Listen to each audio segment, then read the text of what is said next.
Hi everyone, Mark here. Welcome to my channel. Today we're going to be talking about whether you should be borrowing to buy a car or whether you should just pay outright. As a finance professor, it's one of the most common questions I get asked. Students ask me, friends ask me, family ask me. So let's discuss that. Now today we're sitting here with my Cayman S, which I actually borrowed to buy. You'll see why that's the case. Now, basically, when we're looking at whether to borrow or pay outright, we need to think about the opportunity cost of capital. The opportunity cost is basically the return you could have earned if you spent that money on something else. So, for example, if you have an option between spending your cash on a car, you could alternatively have spent that money on something else like home renovations or purchasing property. If you can think you can get a better return from that purchase, then you might as well spend it on renovations or purchasing, as opposed to buying the car. So let's think about that logically. If the interest rate on buying a car is like 5%, whereas the return from buying property is closer toward 10%, as it has been in Sydney for the past few years, then you're probably better off just buying property. Similarly with renovations or any other manner of purchases. Alternatively, if you don't realistically have a good use for that money, then you're probably better off paying the money to buy the car. And by realistically, I mean not just, do you think you can double your money by buying Bitcoin or something else? I mean something that you're realistically likely to happen and has a similar level of risk. So let's look at that in a little bit more detail and look at when it is the case that you should actually spend the money on the car as opposed to spending it on something else, and alternatively when you should borrow to buy that car.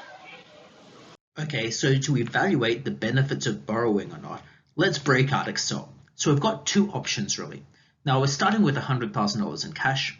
Under option 1, we can invest this cash and we can borrow $100,000 to buy the car. Then we'll have to make monthly repayments of principal and interest on that loan.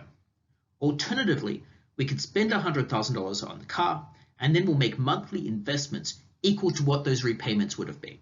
So let's look at those and see whether it's beneficial or not to borrow to buy the car. Let's look at a situation where it could be useful to borrow to buy that car. So say we're looking at borrowing this money, and we also have $100,000 in cash. So we've got two options. We can either buy the car outright now, or we can borrow to buy the car, then invest our cash. So let's look at borrowing. So we borrow the $100,000 to buy the car. We're then going to need to repay that throughout the life of the loan. So a typical loan will be about 5 years, and you've got repayments on a monthly basis. So 60 repayments in total. A typical interest rate could be about 4.5%, but that's going to vary depending on location, depending on your personal circumstances, depending on the bank. It can also vary a bit over time. So we're going to assume 4.5% for the moment. Now, as I've indicated, we have this cash stockpile. We need to think about what do we do with this cash stockpile. So we might invest it. So we might have an investment rate of return of say 9% per annum. This could be an investment rate of return that you have on the stock market, for example, or it could be from some other profitable investment, so property, but we're going to assume 9%. It's important here that this rate of return is above the interest rate, because that's what makes it useful to be able to borrow and also invest. I'm going to assume an inflation rate of 3%, so that's basically just telling us what a dollar in the next year is worth in today's dollars terms. So let's first calculate what our borrowing cost is. The first thing to do here is to work out our monthly repayment. The way that you get at this is by using the Excel PMT function, which is really handy. It takes as its inputs the monthly rate of interest, the total number of repayments, so in our case that's 60, and the amount that we borrow, which is $100,000.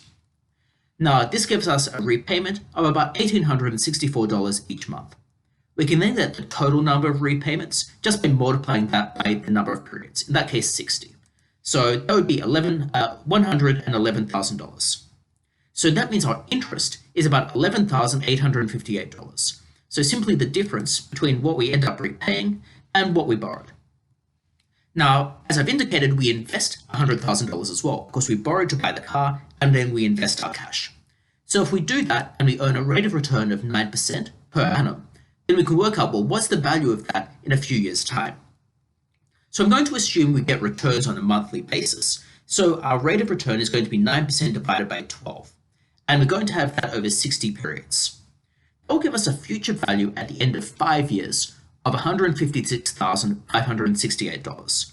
Now, it's important to note that's received at the end of 5 years' time. And a dollar received in 5 years' time is worth less to us than a dollar received now. So in present day's terms, that's about $135,000. Now what you can see here is we seem to be out ahead. So in 5 years' time, we've managed to, say, accrue about $56,000 more than we had to begin with, but it's cost us about $11,000 in interest. So we seem to be out ahead by actually quite a big margin here. So it's been helpful for us to be able to borrow, to buy the car, and then invest the money. The benefit becomes even greater the higher the rate of return we get on these investments. Let's look at a situation where it could be useful to borrow. So let's consider the alternative scenario. So under this scenario, instead of borrowing $100,000 and investing $100,000 at time zero, what we do is we pay upfront for the car, then make monthly investments equal to what our repayment would have been. So that is, we make monthly investments of $1,864. Each of these accrues at a 9% rate of return, and each of them accrues to a future amount. So for example, the first repayment, it accrues to about $2,897, and so on. Now each of these payments accrues to a slightly lower amount because it's invested for fewer periods. In total, we make about $111,000 in total investments. Now overall, these all together accrue to about $140,000 in total. Now if we compare this to the situation where we invest upfront, if we invest upfront, all of these accrued to about $156,000. So it seems that we get fewer investment returns under this scenario where we're making monthly investments. Furthermore, if we invest upfront, we've had to pay about $11,000 in terms of interest. So even if we take account of the interest, just in raw dollar terms, we seem to be out in front if we invest upfront and borrow to buy the car. So this seems to be the better option, the borrowing and then investing situation, as opposed to paying upfront at time zero. So let's consider.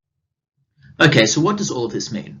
Well, the first thing is that borrowing can be appropriate in some circumstances, and it really depends on your personal circumstances and your risk appetite. Now, financially borrowing could be a good option if the rate of return you get on investments exceeds that you'd pay on interest. This is because you'll more than make up the interest payments in the form of these other investment returns. Of course, all investments are uncertain, so those investment returns aren't going to be guaranteed, of course. Conversely, borrowing to buy the car isn't a great idea if you don't have any outside investment options. So if you're just going to sit that cash in a low interest bearing deposit account, then you're probably better off just spending it on the car. The next thing to bear in mind is that borrowing always has its risks. So if you lose your job, you might not be able to repay the borrowings. So that's always a risk, and you need to bear in mind your risk appetite when deciding whether or not to borrow. So this is something to be mindful of.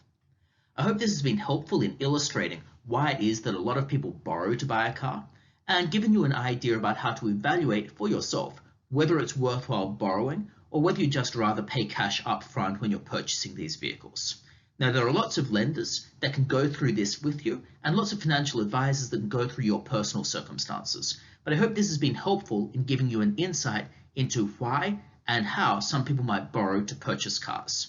So thanks for listening to me. Stay tuned for the next updates, and I'll talk to you later. Bye.